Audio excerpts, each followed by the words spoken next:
राजा नृग बड़ा प्रसिद्ध था। मरने के बाद किरकिट हो गया, सूखे कुएं में भटक रहा था। राजा अज मिथिला का सम्राट था, मरने के बाद सांप हो गया। Ibrahim Lincoln president of America, मरने के बाद बेचारा व्हाइट हाउस में प्रेत होकर घूम रहा है। जिसके जीवन में गुरु दीक्षा नहीं है, वो चाहे कितना भी बड़ा आदमी हो, कितना भी प्रसिद्ध हो, कितना भी धनी हो, लेकिन अभागा तो है। ईश्वर से जोड़ने वाली दीक्षा नहीं है। सोने की लंका थी, उससे भी ज्यादा सुखी हो गई वह शबरी भीलन। रावण को जो शांति सुख नहीं था, वो शबरी भीलन को गुरु दीक्षा से मिला। ऐसे कई दृष्टांत हैं, कई कई भरे पड़े। भोलानाथ की पत्नी दीक्षित थी। भोलानाथ उसे पति पत्नी का व्यवहार करना चाहते थे। दीक्षा के प्रभाव से उसका काम राम में बदल गया। उसको कोई नजीक से सद्भाव से छूने को आता, प्रणाम करने को आता, तो उसको शांति आनंद मिलता। लेकिन कोई ऐसा ही अटपटा आ गया और आंचल पकड़ दिया, यूं करके देखा, वो गिर पड़ा तो भोलानाथ को बुलाया उनकी धर्म पत्नी ने। उन्होंने सुरता सजाग तो किया, है पागल हो गया। तो भोलानाथ की पत्नी का नाम था आनंदमयी मां। समझ गए? तो जिसके जीवन में दीक्षा, तो कोई देवी देवता ने उसको पागल किया या करंट लगा, नहीं, आध्यात्मिक व्यक्ति की ओरा दुष्ट व्यक्ति की ओरा से विपरीत होती है, तो उस ओरा के टक्कर ने उसको पागल कर दिया। आनंदमयी का दोष नहीं है। तो जो आध्यात्मिक व्यक्ति होता है, उसके अंतःकरण में ऐसी दिव्यता आती है और ऐसे शरीर में पवित्र परमाणु होते हैं कि हिंसक सांप, शेर, चीता गुजर गया और बहुत भूखा था। उसका पेट देखो तो दया आ जाए कि वो उसके पेट में मेरे लायक जगह थी, लेकिन कुछ भी नहीं किया बेचारे। वो भटक रहा था बेचारा शिकार के लिए, और मेरी नजर नहीं पड़ी, उसकी दूर से मेरे पर नजर पड़ी। जब पसार होके गया तो मैंने कहा, इतना लंबा चीता। ये ब्रह्मपुरी ऋषिकेश की बात, संध्या का वक्त था, अंधेरा था, शिकार के लिए ही निकला था, और मेरे जैसा ऐसा तगड़ा शिकार तो उसको शायद ही जीवन में मिले, लेकिन नहीं किया। क्यों? कि आप जब तब करते तो आपके चित्त की ऐसे रीछ मिले, तो कुछ नहीं किया। जब तब करने से आपकी ऊर्जा सात्विक हो जाती और भगवान सत्प्रेरणा देता है सामने वाले, और पाप ताप करने से नीच वृत्ति हो जाती। भोपाल कांड हुआ तो जहां गैस की पाइप लीकेज हुई, उस कंपनी, उस फैक्ट्री से 1 किलोमीटर के अंतर पर ग्रीन पार्क और गुड लक सोसाइटियां थी। उसमें मेरे और दूसरे किसी संत के शिष्य रहते थे। उनका बाल बांका भी नहीं हुआ। बाकी 8 किलोमीटर दूर हलालपुर में लोग सोए थे और गैस की हवा से विकलांग हो गए, कोई मर गए। 8, साढ़े 8, 9 किलोमीटर रेलवे स्टेशन थी, वहां भी कई सैकड़ों लोग मर गए, विकलांग हो गए। भोपाल गैस कांड सुप्रसिद्ध है। तो जहां दीक्षा होती है, सुमति होती है, वहां अनेक प्रकार की संपत्तियां आप बिराजती है, और जहां कुमति होती है, वहां विपत्तियां आती है। तो जिन्होंने दीक्षा का इरादा बनाया, अपना तो भला कर रहे हैं, अपने आने वाले बच्चों संतान का भी भला कर रहे हैं, और अपने जो पुरखे चले गए उनका भी मंगल होता है। दीक्षा लेने वालों को खूब खूब शाबाश है। आने वाले और चले जाने वाले, उन्हीं का मंगल, और अभी वर्तमान में भी मंगल। 7-7 पीढ़ियां, 21 पीढ़ियां तार लेते हैं गुरु दीक्षा लेकर। जप करें नियम से। अब दिन भर में जो अच्छा काम किया, ईश्वर को अर्पण कर दो।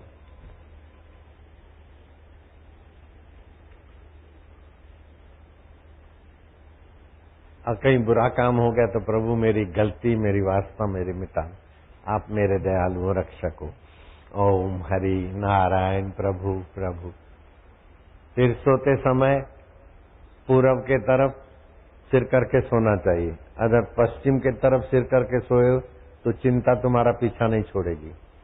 उत्तर के तरफ सिर करके सोए तो बीमारी और अकाल मृत्यु का खतरा तुम्हारे सिर पर रहेगा। उत्तर और पश्चिम सिराना नहीं हो, पूरब और दक्षिण सिराना हो। आज चेक कर लेना, जांच कर लेना। फिर सोते समय पंच भौतिक शरीर बिस्तर पर लेट जाएगा। मन, बुद्धि, अहंकार ये माया का, शरीर भी माया का। आत्मा परमात्मा का मैं प्रभु में आराम करूंगा। प्रभु मेरे में प्रभु का ओम। ओम प्रभु जी प्यारे जी, हरि ओम ओम ओम ओम ओम ओम ओम ओम। गोविंद ओम, गोपाल ओम, प्रभु जी ओम, प्यारे जी ओम, मेरे जी ओम, दयालु ओम ओम ओम ओम ओम ओम ओम। राम राम राम राम राम, शिव शिव शिव, हरि ओम ओम ओम। कमरा पवित्र होगा कि नहीं होगा? तुम्हारा रक्त पवित्र होगा कि नहीं होगा? विचार पवित्र होंगे कि नहीं होंगे? फिर लेट गए, श्वास अंदर गया, भगवान का नाम बाहर आए तो गिनती, श्वासोश्वास गिनती से व्यक्ति वर्तमान की चेतना में जुड़ जाता है, तनाव से मुक्त हो जाता है, पाप से मुक्त हो जाता है। माला श्वासोश्वास की जगत भगत के बीच, जो फेरे सो गुरुमुखी, ना फेरे सो नीच। जिनके नीचे कर्म है, नीचे धंधे हैं, वो ऐसी श्वासोश्वास की साधना नहीं कर सकते। अगर करें तो वो ऊंची आत्मा हो जाएंगे। धन नहीं है, सत्ता नहीं है, पावर नहीं, कुछ भी नहीं, लेकिन गुरु दीक्षा की चाबी तो है न, लगा तो ताले खुलते जाएंगे। दुनियावी चीजें नहीं है तो कोई बात नहीं, दीक्षा तो मुफ्त में मिल रही है। राजे महाराजे झाड़ू बुहारी करते, सेवा करते, तब कहीं दीक्षा मिलती। यहाँ तो बहन आए और ले जा। हमने भी कितनी कितनी सेवाएं की, तब गुरुजी ने स्वीकार किया। हालांकि गुरु को सेवा की जरूरत नहीं, लेकिन गुरु परखते कि इसकी तड़प है कि नहीं। तो मैं आपकी तड़प समझ के दीक्षा दे रहा हूँ। चीज वस्तु रुपए पैसों की जरूरत नहीं है, तुम्हारा भला हो जाए। इस दीक्षा को सामान्य मत समझना। तो श्वासोश्वास गिनते गिनते मैं भगवान में, भगवान आनंद रूप है, चैतन्य रूप है, अमर है, आत्मा परमात्मा का मीठा संबंध है। शरीर और संसार तो बदलता है, मरता है, आत्मा परमात्मा अबदल है ना प्रभु जी। ओम। ऐसे करते आनंदित होते होते नींद आ जाएगी। श्वासोश्वास गिनोगे, वो नींद 6 घंटे की आपकी भक्ति में बदल जाएगी। तो 6 घंटे नींद की नींद और भक्ति की भक्ति, दादी की दादी, बाबा का बाबा, दोनों हाथ में लड्डू। सुबह जब उठे तो मैं परमात्मा से उठा हूं। अब मन में, बुद्धि में, शरीर में परमात्मा की चेतना से विचरण करूंगा। प्रभु आज का दिन मैं आपकी स्मृति में रहूं। अच्छे बुरे सब आपकी लीला है, मैं किसी में फंसू नहीं। हे प्रभु आनंद दाता, ज्ञान हमको दीजिए। दुनिया का ज्ञान तो उलझाता है, लेकिन उस मन को, बुद्धि को जानने वाला चैतन्य स्वरूप तुम्हारा ज्ञान मुझे मिले। तुम नित्य हो, शाश्वत हो। ओम ओम। ऐसा करके हाथ से प्रयोग करके अपना बिस्तर छोड़ दिया। उसके बाद क्या करोगे? अकल से काम करो। उसके गिनती में समय ज्यादा देगा तो उसके स्वभाव की गंदी आदतें बदल जाएगी और अपने सात्विक स्वभाव में जीने में सफल हो जाएगा। वर्तमान में जिएगा, भूत भविष्य की कल्पनाओं में जो शक्ति का ह्रास होता है उससे बच जाएगा। मन को विश्राम मिलेगा। मन को विश्राम मिलने से मन पवित्र और प्रफुल्लित रहता है, अच्छी सूझबूझ का धनी बनता है। बोझिला मन गड़बड़ियां करता है। तनाव युक्त मन सुरा, सुंदरी, पान मसाला में भटकता है। तनाव युक्त बुद्धि गलत निर्णय करती है। तनाव युक्त शरीर अकारण अनुचित चेष्टा की मांग करता है। श्वासोश्वास की गिनती से मन को विश्राम, तन को विश्राम, बुद्धि को विश्राम। तनाव युक्त जीवन में ये श्वासोश्वास वाली जो साधना है, वरदान है, वरदान। बाहर से मुक्ति मिल जाएगी, मानसिक तनाव से छुटकारा और राग द्वेष की आग में पचना नहीं पड़ेगा। खाली श्वास, पहले तो प्राणायाम कर ले दीर्घ, 1-1.25 मिनट अंदर रोके, 1 मिनट बाहर रोके, ऐसे 2-4 प्राणायाम कर ले और बाद में श्वासोश्वास की साधना करें।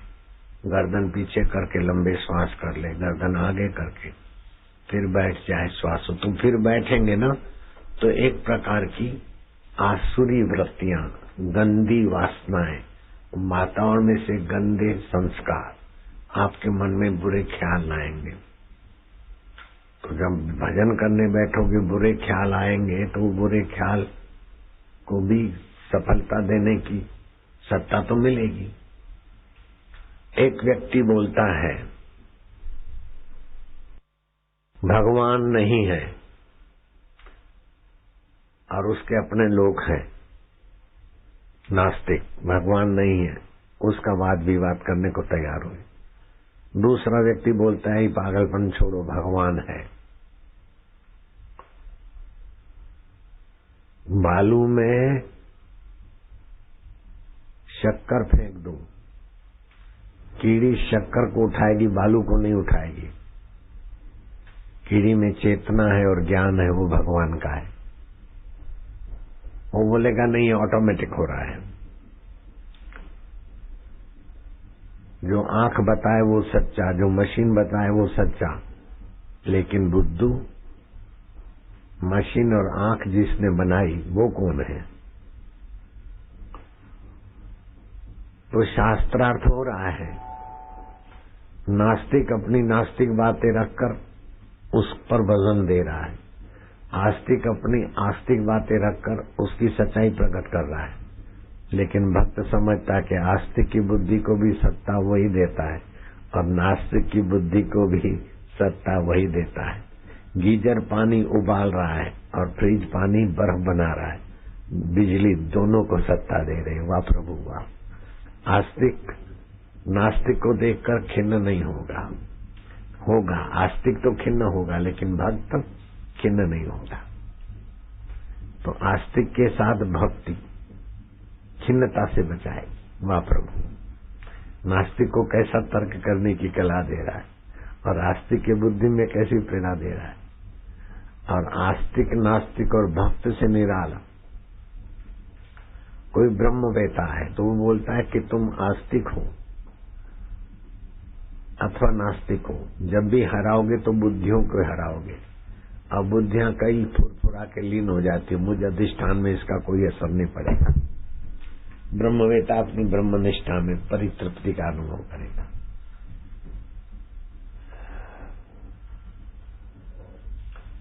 बुद्ध ध्यान में मग्न थे। महाकश्यप दौड़ा हुआ आया, बनते बनते आंख खोलो देखो, सूर्य की लालिमा, पक्षियों का किल्लोल, मंद सुगंधित हवाएं, कितना आनंद है, कितना बढ़िया है, कितना सुंदर है। बुद्ध चुप रहे। फिर महाकश्यप ने कहा, ये बनते हैं, देखो तो सही, आज तो सोने का सूरज लग रहा है, कितना बढ़िया हो रहा है, कितना अच्छा है, कितना सुंदर है। उसने हाथा जोड़ी करके बुद्ध को बोलने के लिए राजी कर लिया। बुद्ध मीठी मुस्कान बिखेरते हुए कहते हैं कि तुमको ये सुंदर लगता है, लेकिन मेरे को तो कोई सुंदर ही नहीं लगता, तो भीतर क्या बाहर क्या। असुंदर की अपेक्षा सुंदर है, बुरे की अपेक्षा भला है। जब सब वही है तो भला क्या बुरा क्या, और सब उसी शांत के स्फुरने की लीला है। मुझे कोई सुंदर विशेष लगे ऐसी भूल अब नहीं होती। असुंदर की अपेक्षा कोई सुंदर लगेगा और सुंदर की अपेक्षा कोई असुंदर लगेगा। ये भेद तो राग से, द्वेष से, नासमझी से होते हैं, मूल में तो भेद नहीं है। कोई मलमेटला तरंग है, कोई साफ सुथरा तरंग है, कोई बीच का तरंग है, लेकिन सागर की गहराई में तो सब पानी है ना, ऐसी सबकी गहराई में वो चैतन्य है। ओम आनंद, ओम शांत, ऐसा जो बोध को प्राप्त होता है, बुद्धत्व को, वो आदमी सुखी रहता है संसार। माओवादी बोलेंगे हम इनको ठीक करें, पार्टी वाले बोलेंगे हम माओवादियों को ठीक करें।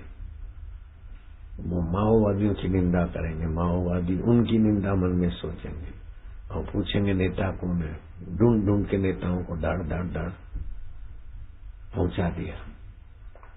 ये सहारा मूल तत्व से भिन्न होने से समाज में होता रहता है। मैं न नेताओं की निंदा प्रशंसा को सच मानता हूं, न आतंकवादी और माओवादियों को, ये सब भूल भुलैया है। सत्य तो उनकी गहराई में एक का एक है, चाहे आतंकवादी हो, चाहे माओवादी हो, चाहे गांधीवादी हो, चाहे हिंदूवादी हो, कोई वादी हो, ये वाद विवाद सारे बुद्धि के स्तर पर होते, मानसिक भावनाओं में होते। गहराई में सबके अंदर वही परमात्मा, सबका मंगल, सबका भला, सभी को उस परमात्मा की ऊर्जा मिलती रहती। गंगा जी के घाट पर जाओ, पवित्र ब्राह्मण को भी गंगा जी वो पानी देगी, और जो गड़बड़ करके आया लुफंगा लोग, उसको भी गंगा जी नहाने को पीने को देगी। और गौ माता आई तो उसके लिए भी गंगा जी वैसे की। और दौड़ता हुआ अभी जंगल का शेर आ गया जंगल की गंगा जी के किनारे, तो शेर के लिए भी गंगा जी तो वही। जब गंगा जी और पृथ्वी जी और जल देव भगवान की समता उनमें है, तो हम ही तो भगवान के। तो हमारे व्यवहार भिन्न भिन्न हो, लेकिन चित्त में समता हो। बोले बाबा हम जज हैं, तो क्या हम किसी का बुरा न करें? बोले नहीं करो बुरा। तो कोई अपराधी आता है तो उसको सजा ना दे, सजा देने की मना कहाँ है? लेकिन अपराधी से निजी वैर वृत्ति से अथवा द्वेष से अथवा दबाव से या रुश्वत से प्रेरित होकर अपराधी से कठोर व्यवहार करोगे तो पकड़े जाओगे कुदरत के नियम में। लेकिन अपराध रूप में नारायण आए हैं, अब वो नारायण गलियारा भूले तो इनका अपराधी रूप में नारायण की सेवा हो जाए, सजा सुना दी। अपराधी का मंगल चाहते, द्वेषपूर्ण नहीं, दबावपूर्ण नहीं, रिश्वत। तो वो न्यायाधीश का न्यायालय उसके लिए योग मंदिर हो जाएगा, प्रभु प्राप्ति का साधन बन जाए। राग से, द्वेष से, दबाव से जब कर्म होते हैं तो बंधन करते हैं। नारद जी कभी किसी राग, द्वेष और दबाव में नहीं आते, इसलिए नारद जी के ऐसे ऐसी बातें कि आपको आश्चर्य हो। कंस को बोलते हैं कि पागल हुए हो। देवताओं ने कहा देवकी का 8वां तेरा काल बनेगा, अब तू 7 को छोड़ देगा, 8वां कौन सा? देवता बड़े चालाक है, 12 में से 8वां कौन सा? शुरू से गिनो तो 8वां हुआ, और 12वें से गिनो तो चौथा 8वां बन जाएगा। उसको प्रेरित किया सभी बच्चों को मारो। क्यों सभी बच्चों को मारे? नारद जी प्रेरित करते कि जल्दी इसका पाप का घड़ा बढ़ेगा और भगवान जल्दी आएंगे। तो उद्देश्य उसकी सदगति जल्दी होगी और लोगों को भगवान के दर्शन और लीलाएं जल्दी मिलेगी। तो नारद जी को पाप नहीं लगता। कितनी सूक्ष्म बात। नहीं तो बोले संत होकर कंस को गुमराह कर रहे हैं। कंस ने तो मान लिया देव की वसुदेव की बात कि 8वां तुम्हारा काल बनेगा, तो 8वां ले जाओ, इनको काय को मारते। तो छोड़ने लगा, तो नारद जी ने जाके भड़काया, तो सातों के साथ तो रवाना कर दिए। 8वें श्री कृष्ण आ गए जल्दी से।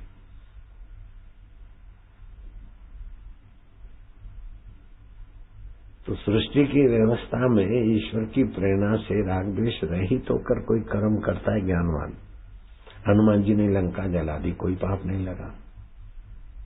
लंकेश लंका की चौकी करने वाले को लगा दिया, कोई पाप नहीं।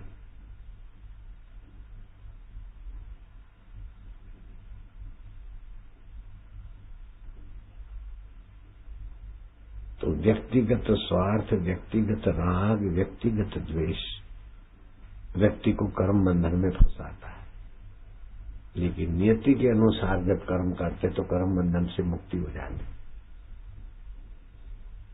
10 माला हो गई हो तो हाथ ऊपर करो। बच्चियां जिनको मासिक नहीं आता हो, 50 साल बीत गए अथवा उम्र छोटी है, उनके लिए ये नियम नहीं है। जिनको मासिक धर्म होता हो उन माताओं को, बहनों को 5 दिन माला गले में नहीं पहननी और माला जपनी नहीं है। भगवान के नाम में ओम है तो ओम छोड़कर बाकी नाम जपना है।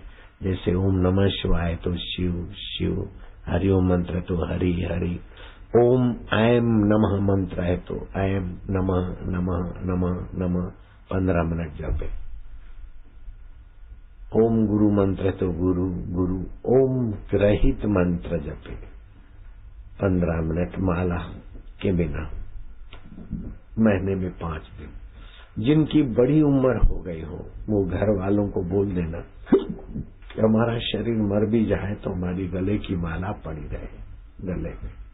किसी की भी मृत्यु होती हो तो मरते समय तुलसी के लकड़ी से उनकी अंत्येष्टि की जाए तो उसकी दुर्गति से रक्षा होती, और गले में तुलसी की माला हो तभी भी दुर्गति से रक्षा होती। जिस माला पर जप करते हो, इष्ट मंत्र जप वाले दाने प्रभावशाली होते। वो इष्ट मंत्र जपी हुई माला गले में होती है तो अनिष्ट एक्सीडेंट की अवस्था में भी रक्षा हो जाती। कुछ लाख जप होने से इष्ट मंत्र जागृत रहता है। माला टूट गई और कुछ दाने बिखर गए तो पुराने दाने में नए दाने माला के डाल के 108 दाने की माला बनाना है। पुराने दाने विशेष प्रभावशाली। शौचालय में माला न पहन के जाएं तो अच्छा है, और पहन के गए तो माला सहित स्नान कर लें, फिर माला धो के गले में धारण करें। कुछ तिथियां ऐसी आती हैं कि जिन तिथियों में माला जपने से 100 गुना फल होता है, कभी 1000 गुना होता है, कभी कभी 10,000 गुना होता है, कभी लाख गुना भी हो जाता है। जैसे सूर्य ग्रहण है, चंद्र ग्रहण है तो लाख गुना फल हो जाता है। सोमवती अमावस्या है, रविवार की सप्तमी है, बुधवार की अष्टमी है, मंगलवार की चतुर्थी है तो 10,000 गुना फल हो जाता है। तो तुमने तो मानो जैसे अब मई महीने की 28 तारीख, आज 27 है,